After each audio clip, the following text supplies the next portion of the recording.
الحمد لله رب العالمين والصلاة على النبي الكريم أما بعد. أعوذ بالله من الشيطان الرجيم. بسم الله الرحمن الرحيم. قل إن كنتم تحبون الله فاتبعوني يحببكم الله ويغفر لكم ذنوبكم والله غفور رحيم. وروي عن النبي صلى الله عليه وسلم قال: المرء مع من أحب أو كما قال عليه الصلاة والتسليم. معزز سامعین کرام، ہر ایمان والے کی خواہش یہ ہوتی ہے کہ اس کا خاتمہ ایمان پر ہو، اور کل قیامت کے دن جب اس کا حشر کیا جائے تو اس کا حشر انبیاء، رسل، صحابہ، تابعین، تبع تابعین، صادقین، شہداء، ایسے لوگوں کے ساتھ ہو۔ دنیا کے اندر جتنے بھی ایمان والے ہیں تو ہر انسان کی یہی چاہت ہے کہ میرا حشر ان لوگوں کے ساتھ ہو۔ ان لوگوں کے ساتھ حشر کیسے ہوگا؟ اس کے لیے ہمیں تعلیمات ہے، نبی اکرم صلی اللہ علیہ وسلم کے فرمان ہمارے سامنے ہے کہ ان لوگوں کا مقام کس طریقے سے آپ حاصل کر سکتے ہو۔ اللہ کے نبی صلی اللہ علیہ وسلم نے فرمایا: المرء مع من احب، جو شخص جس کو محبوب رکھے گا وہ شخص اسی کے ساتھ اٹھایا جائے گا۔ محبوب رکھنے کا مطلب کیا ہے؟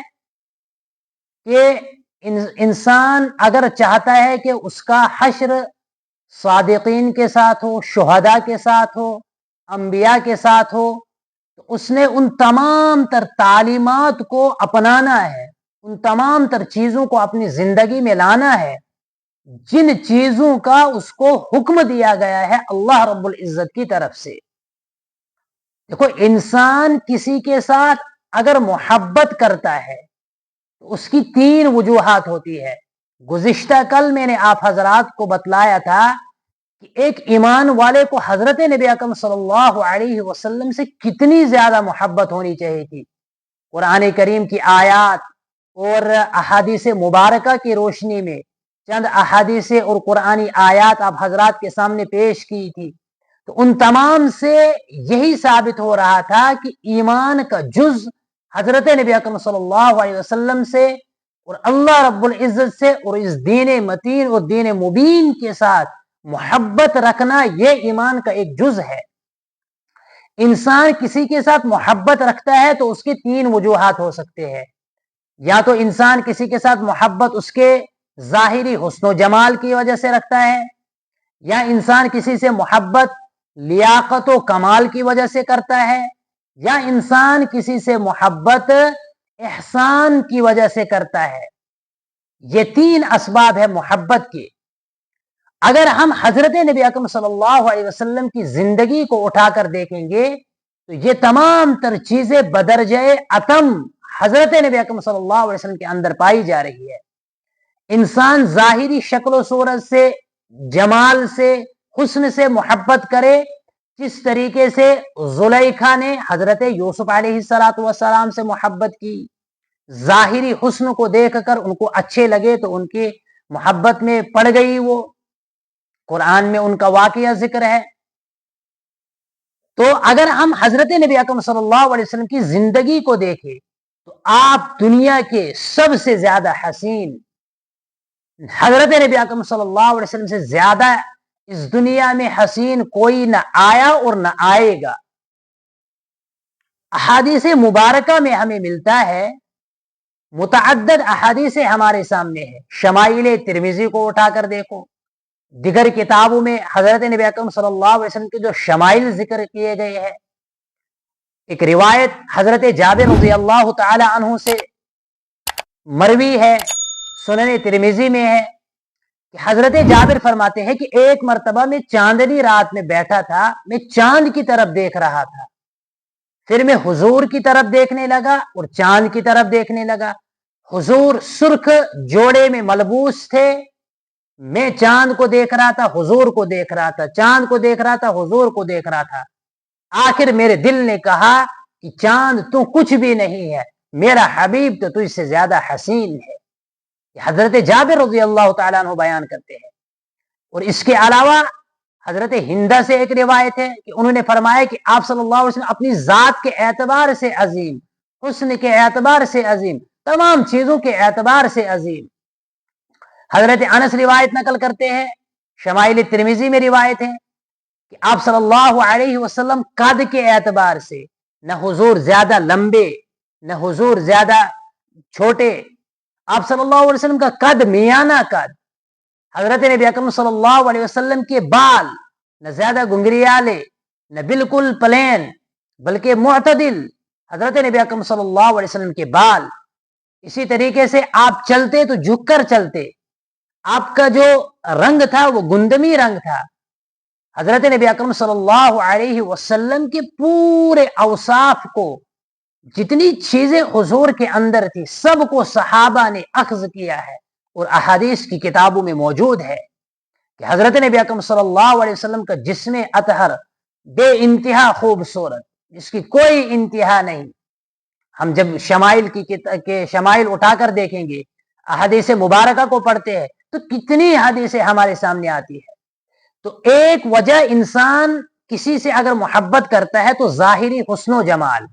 اس اعتبار سے اگر ہم حضور کو دیکھیں گے تو پہلے نمبر پر ہے حضرت نبی اکرم صلی اللہ علیہ وسلم کے جمال حسن کو دیکھ کر ہمارا دل ان سے محبت کرنے لگے. دوسری چیز، انسان کسی سے اگر محبت کرتا ہے تو اس کے کمالات، لیاقت کی وجہ سے. مطلب اس کا یہ ہے کہ کسی انسان کے اندر کوئی صلاحیت ہوتی ہے یا صالحیت ہوتی ہے یا علم ہوتا ہے یا کوئی فضیلت اس کو حاصل ہوتی ہے جس کی وجہ سے وہ ممتاز نظر آتا ہے. اس لیاقت اور کمال کی وجہ سے اس سے ہم محبت کرنے لگتے ہیں. اگر ہم حضور کی ذات کو دیکھیں گے تو حضرت نبی اکرم صلی اللہ علیہ وسلم کے اندر یہ تمام چیزیں بدرجہ اتم، حضور کا کمال کامل اور مکمل. حضرت نبی اکرم صلی اللہ علیہ وسلم کا مرتبہ خاتم النبیین. اللہ رب العزت نے اپنے حبیب کو اولین اور آخرین تمام لوگوں کے بارے میں بتلایا، تمام لوگوں کا علم اپنے حبیب کو دیا. حضرت نبی اکرم صلی اللہ علیہ وسلم کی کمالات تو سینکڑوں کمالات ہیں کہ آپ صلی اللہ علیہ وسلم کے ذریعے سے ہی ہم لوگ جنت کی طرف جا رہے ہیں اور حضور کے ذریعے سے ہی ہم جہنم سے محفوظ ہیں. اس سے بڑھ کر کمال کیا ہوگا؟ جہاں آپ صلی اللہ علیہ وسلم کی بعثت ہوئی وہاں کیا حال تھا اور حضور کے آنے کے بعد وہاں کی حالت کیا ہو گئی. حضور مدینہ گئے، وہاں کیا حالت بن گئی، وہاں کے ماحول میں کیا تبدیلی آ گئی. اس سے بڑھ کر کمال کیا ہو سکتا؟ تو اس اعتبار سے بھی اگر دیکھیں گے تو پہلا نمبر حضرت نبی اکرم صلی اللہ علیہ وسلم سے، اس اعتبار سے بھی ہم محبت کریں گے. تیسری چیز، احسان کی وجہ سے، نوال کی وجہ سے انسان کسی شخص سے محبت کرتا تو احسان بھی حضرت نبی اکرم صلی اللہ علیہ وسلم میں بدرجہ اتم پایا جاتا ہے.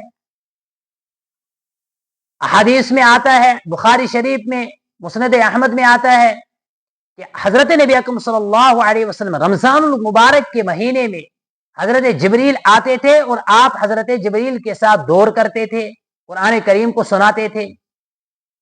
اس میں دوسرا جو ہے وہ یہ کہ حضرت نبی اکرم صلی اللہ علیہ وسلم کی سخاوت جو رمضان المبارک کے اندر ہوتی وہ ہواؤں سے زیادہ تیز ہوتی. اس سے بڑھ کر کیا کمال ہونا چاہیے، اس سے بڑھ کر احسان کیا ہونا چاہیے. دوسری روایت میں آتا ہے، حضرت عبداللہ ابن عباس روایت نقل کرتے ہیں کہ جب رمضان المبارک کا مہینہ آتا تو اللہ کے نبی صلی اللہ علیہ وسلم غلاموں کو رہا کر دیتے، قیدیوں کو رہا کر دیتے. آپ صلی اللہ علیہ وسلم کے احسانات سے تو ہم بخوبی واقف ہیں. حضور خود بھوکے رہتے، دوسروں کو کھلاتے. آپ صلی اللہ علیہ وسلم کے سامنے کوئی آتا تو گھر میں کچھ ہوتا یا نہ ہوتا حضور کچھ نہ کچھ کر کے اس کو دے دیتے. تو یہ تمام چیزیں بدرجہ اتم حضرت نبی اکرم صلی اللہ علیہ وسلم کے اندر موجود ہے. اب حضور سے محبت تو ہم کر رہے ہیں، اب اس محبت کا مطلب کیا ہے؟ یہ محبت صرف زبان سے اس کا تعلق ہے یا کوئی اور تعلق ہونا چاہیے؟ معزز سامعین، حضرت نبی اکرم صلی اللہ علیہ وسلم سے محبت کا جو مطلب ہے وہ ہم صحابہ کی زندگی کو اٹھا کر دیکھیں کہ محبت کیا چیز ہے، محبت کس کو کہتے ہیں؟ المحب لمن یحب مطیع، جو شخص جس سے محبت کرتا ہے تو وہ شخص اس کا مطیع اور فرما بردار ہوتا ہے۔ جیسے حدیث مبارکہ میں نے آپ کے سامنے پڑھی، المرء مع من احب، جس سے محبت کرے اسی کے ساتھ اٹھایا جائے گا۔ محبت کا مطلب اس کے احکام کی پیروی کرنا، اس کی بتلائی ہوئی چیزوں کو اپنی زندگی کے اندر لانا، یہ محبت کا مطلب ہے۔ ورنہ ہم زبان سے کہیں گے ہمیں محبت ہے، لیکن ہماری زندگی حضرت نبی اکرم صلی اللہ علیہ وسلم کے طریقوں سے بالکل ہٹ کر ہو تو یہ محبت نہیں ہے۔ حقیقی محبت اس وقت ہوگی جب ہمارے زندگی کے اندر حضور کے ہر طریقے کی عظمت اہمیت آ جائے، ہم اس کو اپنی زندگی میں لائے، اللہ رب العزت کے احکام کو اپنائے، تب جا کے حقیقی محبت آئے گی۔ قرآن کریم کی آیت میں اللہ رب العزت نے فرمایا، قل ان کنتم تحبون اللہ، کہ اے نبی جی صلی اللہ علیہ وسلم آپ ان کو کہہ دیجئے اگر تم اللہ کے یہاں محبوب بننا چاہتے ہو تو تمہیں کیا کرنا ہے؟ تمہیں فتبعونی، میری اتباع، یعنی اللہ اپنے حبیب سے کہہ رہے کہ ان کو کہو میری اتباع کرو، میری اتباع کرو گے تو تم اللہ تک پہنچ جاؤ گے، اللہ رب العزت تمہارے گناہوں کو معاف کریں گے، تمہارے درجات کو بلند کریں گے۔ تو یہ محبت کا مطلب ہے۔ محبت کا مطلب صرف زبان سے دعویٰ کرنا نہیں ہے۔ ہم صحابہ کی زندگی کو اٹھا کر دیکھیں کہ حضرت نبی اکرم صلی اللہ علیہ وسلم کے ایک ایک طریقے کو اپنی زندگی میں کس طریقے سے لاتے تھے۔ حضرت صدیق اکبر، حضرت عبداللہ ابن عمر، دیگر حضرات صحابہ کرام کس طریقے سے زندگی کے اندر حضور کے طریقوں کو لاتے، یہ اصل محبت ہے۔